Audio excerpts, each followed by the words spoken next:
Hello बच्चों, good morning. Math की class में आप लोगों का स्वागत है।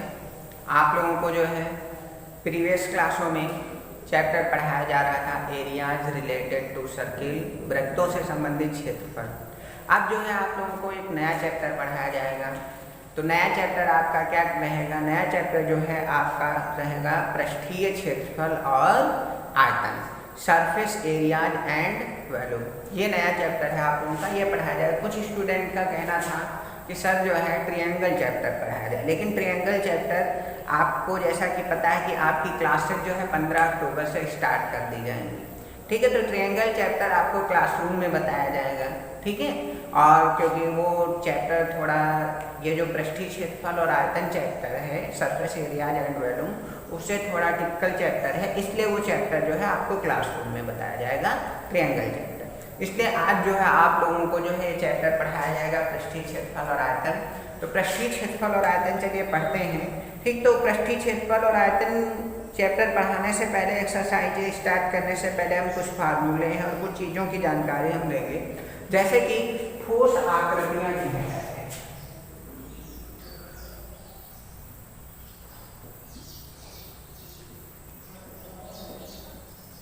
ठोस आकृति, ठीक है, तो ठोस आकृतियां क्या होती हैं?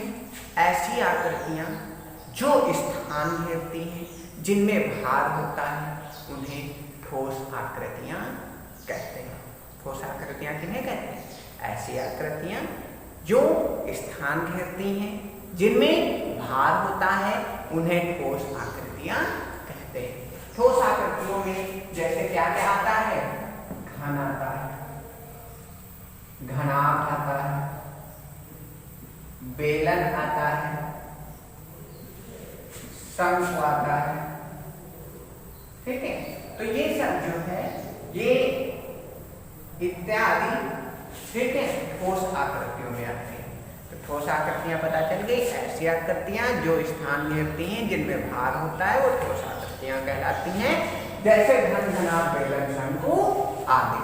ठीक है, अब ठोस आकृतियों के बाद जो है पृष्ठीय क्षेत्रफल। ठीक है, ठोस आकृतियों के बाद हम क्या पढ़ेंगे? पृष्ठीय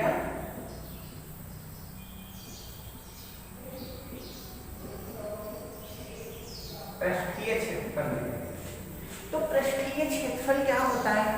देखिए, पृष्ठीय क्षेत्रफल जो होता है, तो जैसे कोई आकृति है, ठीक है, तो वो जो आकृति होती है, तो जैसे कि हम मान लेते हैं कि एक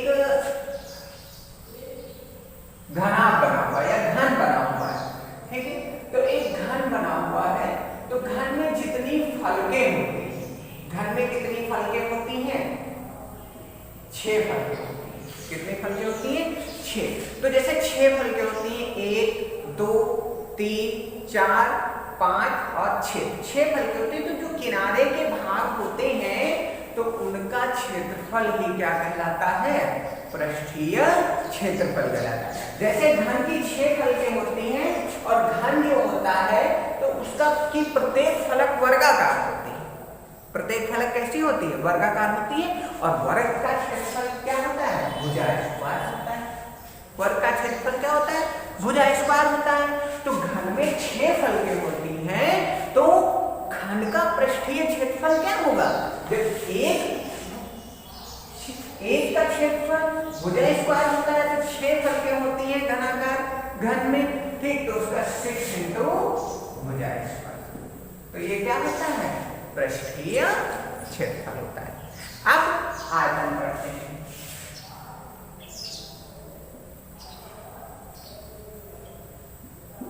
तो आयतन जिसे कहते हैं, कोई भी आकृति होती है, वो आकृति जो है जितना स्थान घेरती है, ठोस आकृति जो होती है, तो ठोस द्वारा घेरे गए स्थान को ही आयतन कहते हैं। कोई भी आकृति हो, जैसे घन है, घनाभ है, बेलन है, शंकु है, ठीक है, तो ये सब क्या है? तो ये ठोस है। तो ये ठोस आकृतियां जो हैं, वो जितना स्थान घेरती हैं, उन्हें ही क्या कहते हैं? आयतन कहते हैं। क्या कहते हैं? आयतन कहते हैं। ठीक है, जैसे कि हम मान लेते हैं कि ये क्या है, ये घन, ठीक है, ठीक, तो घन है, तो घन का आयतन जो होता है, तो ये जो है इसका की एक ओर हम मान लेते हैं a है, मतलब कि एक लंबाई भुजा की लंबाई a है, तो घन का आयतन क्या होता है, भुजा क्यूब होता है। भुजा क्यूब क्यों होता है, क्योंकि इसमें जो है कितनी समांतर फलकें होती हैं, 3 समांतर फलकें होती हैं। कितनी समांतर फलकें होती हैं, 3 समांतर फलकें, ठीक है, तो यही क्या हो जाता है, 3 समांतर फलकें, तो ये एक इधर और इधर, ये एक समांतर फलक होगी, दूसरी इस साइड से और इस साइड से, ये 2 समांतर फलकें, तीसरी इस साइड से और इस साइड से, ये 3 समांतर फलकें, तो 3 समांतर फलकें होती हैं, इसलिए घन का आयतन क्या होता है, भुजा क्यूब होता है। अब चलिए आगे हम जानकारी करते हैं घनाभ ज्ञान।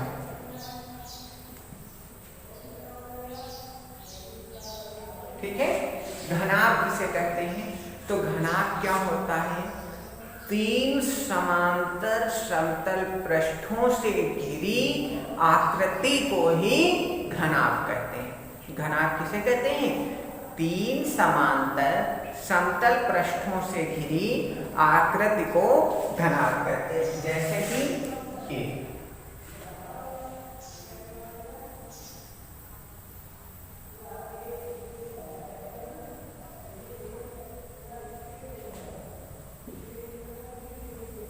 ये जो आकृति बनी हुई है, ये क्या है, घनाभ। क्यों घनाभ है, क्योंकि ये 3 समांतर समतल पृष्ठों से घिरी हुई है।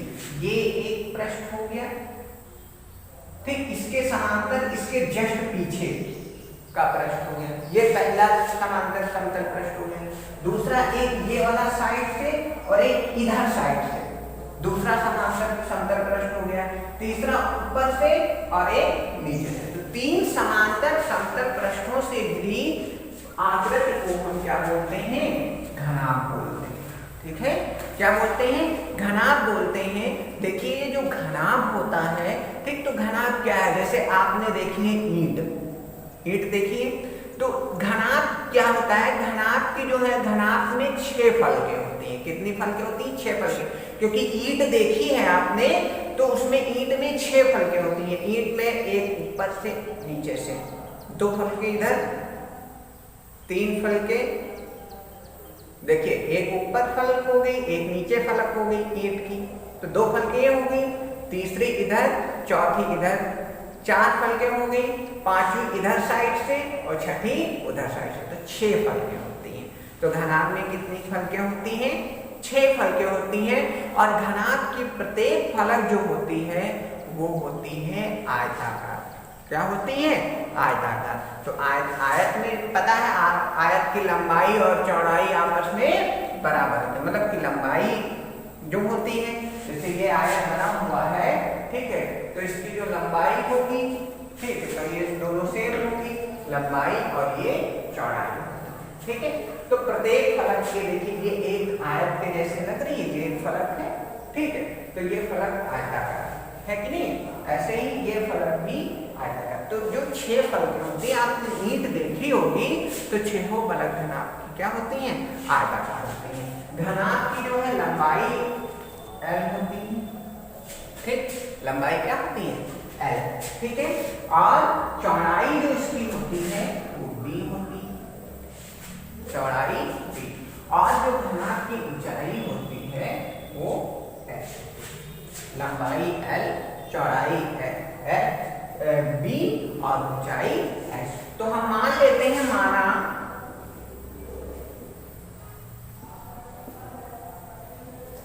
घनाभ की लंबाई बराबर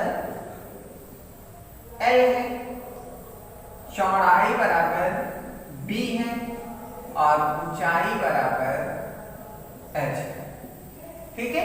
तो घनाभ का आयतन क्या होता है, घनाभ का आयतन, ये फार्मूले हैं और ये सही से याद कर लीजिएगा। घनाभ का आयतन होता है लंबाई गुणे चौड़ाई गुणे ऊंचाई। तो घनाभ का आयतन L × B × H, ये होता है घनाभ का आयतन। ठीक है, तो घनाभ का आयतन क्या होता है? लंबाई गुणे चौड़ाई गुणे ऊंचाई। घनाभ का संपूर्ण पृष्ठ क्या होता है? घनाभ का संपूर्ण पृष्ठीय क्षेत्रफल। ठीक, घनाभ का संपूर्ण पृष्ठीय क्षेत्रफल क्या होता है? घनाभ का संपूर्ण पृष्ठीय क्षेत्रफल बराबर फार्मूला होता है 2LB plus BH plus HL। ठीक है, घनाभ का संपूर्ण पृष्ठ क्या होता है? 2 लंबाई गुणे चौड़ाई प्लस चौड़ाई गुणे ऊंचाई प्लस ऊंचाई गुणे लंबाई। तो घनाभ का जो है संपूर्ण पृष्ठीय क्षेत्रफल बराबर फार्मूला होता है 2LB plus BH plus HL। ठीक है, अब कोई घनाभ है, घनाभ का हमें विकर्ण बताना। ठीक है, क्या बताना है? घनाभ का विकर्ण। तो घनाभ का विकर्ण बराबर फार्मूला क्या होता है? घनाभ का विकर्ण। तो घनाभ का विकर्ण जो होता है वो होता है √L square plus B square plus H square. ये होता है घनाभ का विकर्ण। घनाभ का विकर्ण बराबर फार्मूला क्या होता है? √L square plus B square plus H square. ये होता है घनाभ का विकर्ण। ठीक है, अब देखिए चारों दीवारों की घनाभ के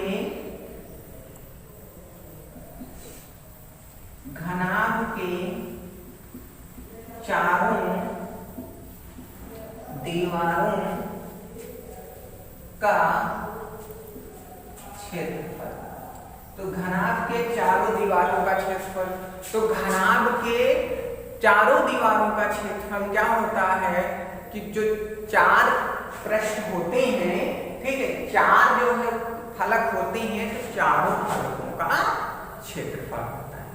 चार घनाभ जो होता है उसके चारों, जैसे कोई कमरा बना हुआ है, 1 2 3 और ये चार दीवारें हैं, और इन चारों दीवारों का क्षेत्रफल जो होता है, तो घनाभ जो होता है उसके चारों फलकों के क्षेत्रफल के बराबर। आगे ये एक फलक, ये दूसरी फलक, ये तीसरी फलक और ये चौथी, पांचवी ये नीचे वाली फलक हो गई, छठी ये ऊपर वाली फलक हो गई। तो आप घनाभ के चारों दीवारों का क्षेत्रफल पूछ रहा है, तो चारों दीवारों का जो क्षेत्रफल होगा, तो जितनी चार फलकों का क्षेत्रफल होगा वही तो चारों दीवारों का क्षेत्रफल होगा।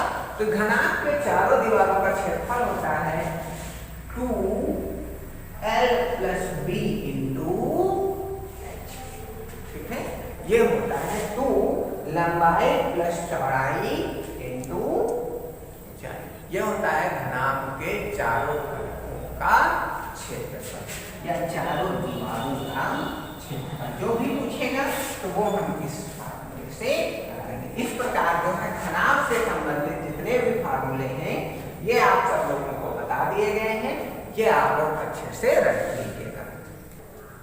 अब देखिए घनाभ के बाद हम पढ़ेंगे घन। क्या पढ़ेंगे? घन। देखिए घन कहते से, घन जो होता है तो 6 समान पृष्ठों से घिरी आकृति जिसकी सभी विमाएं मतलब लंबाई, चौड़ाई और ऊंचाई सभी बराबर हों उसे घन कहते हैं। घन किसे कहते हैं? 6 समान समतल पृष्ठों से घिरी आकृति जिसकी लंबाई, चौड़ाई और ऊंचाई सभी समान होती हैं उन्हें क्या कहते हैं? घन कहते हैं। जैसे घन में कितनी फलकें होती हैं? 6 फलकें होती हैं। ठीक है, घन में कितनी फलकें होंगी? 6 फलकें होंगी। और घन की जो लंबाई होगी, चौड़ाई होगी और ऊंचाई होगी वो सब क्या होती हैं? आपस में बराबर होते हैं। ठीक है, ये जो है घन की लंबाई, अगर लंबाई a है, ठीक, तो इसकी जो है ऊंचाई भी ए ही होगी, ठीक है, और इसकी चौड़ाई भी जो है ए, ठीक है। घन की लंबाई, ऊंचाई और चौड़ाई सभी आपस में क्या होती हैं, बराबर होती हैं, अतः यह क्या है, एक घन है। आपको पता है घन की जो है सभी समतल जो है वो आपस में क्या होते हैं, बराबर होते हैं। घन की कितने फलक होते हैं घन में भी जैसे घनाभ में 6 फलक होते थे, वैसे ही घन में 6 फलक होते हैं। बस फर्क घनाभ और घन में कितना है, घनाभ की प्रत्येक फलक जो है वो आयताकार होती थी, ठीक है, लेकिन घन जो होता है, घन की प्रत्येक फलक वर्गाकार होती है। कैसी होती है, वर्गाकार, मतलब कि वर्ग की सभी भुजाएं आपस में बराबर होती है, तो इसकी वजह से ये फलक है तो इसकी सभी भुजाएं आपस में बराबर, ये इधर की फलक है, इसकी सभी भुजाएं आपस में बराबर। जैसे आपने जो है लोडो का पासा देखा है, पासा देखा है, पासा क्या है, पासा जो लोडो का पासा है वो घन है, क्यों, क्योंकि उसकी सभी फलकें आपस में क्या होती हैं, बराबर होती हैं, और वो सब कैसी होती हैं, वो वर्गाकार होती है, इसलिए जो है ये क्या है, घनाकार, ठीक है। तो घन में जो होता है तो घन की सभी फलकें आपस में बराबर होती हैं, और घन की 6 फलकें होती हैं, उसमें घन में लंबाई, चौड़ाई और ऊंचाई सब क्या होती हैं, आपस में समान होती हैं, ठीक है। तो घन से रिलेटेड कुछ फार्मूले हैं, जैसे कि घन का आयतन, घन का आयतन बराबर फार्मूला होता है भुजा, घन का आयतन बराबर फार्मूला क्या होता है, भुजा, क्यों, उसकी भुजा हमने ए मानी है, तो घन का आयतन बराबर क्या हो जाएगा, ए क्यूब, भुजा क्यूब। घन का संपूर्ण पृष्ठ, घन का संपूर्ण पृष्ठीय क्षेत्रफल, तो घन का संपूर्ण पृष्ठीय क्षेत्रफल, घन में 6 फलकें होती हैं, और एक फलक का क्षेत्रफल भुजा स्क्वायर होगा, क्योंकि वर्गाकार होता है और वर्ग का क्षेत्रफल भुजा स्क्वायर होता है, इसलिए घन में जब 6 फलकें होती हैं तो सब पूरा टोटल संपूर्ण पृष्ठीय क्षेत्रफल क्या हो जाएगा, 6 × भुजा स्क्वायर, होगा कि नहीं होगा। तो घन का संपूर्ण पृष्ठीय क्षेत्रफल क्या होगा, 6 × भुजा स्क्वायर।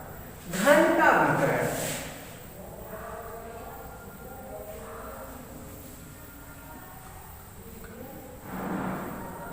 घन का विकर्ण बराबर होता है √3 गुणे भुजा, ये होता है घन के विकर्ण का फार्मूला, ठीक है।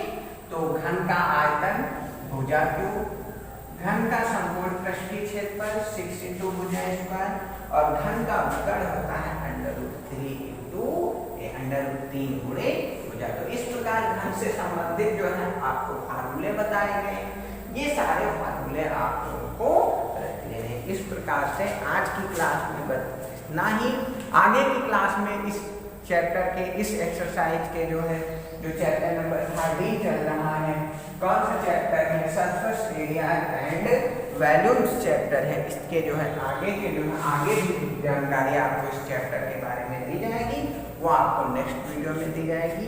तब तक के धन्यवाद, शुभ दिवस।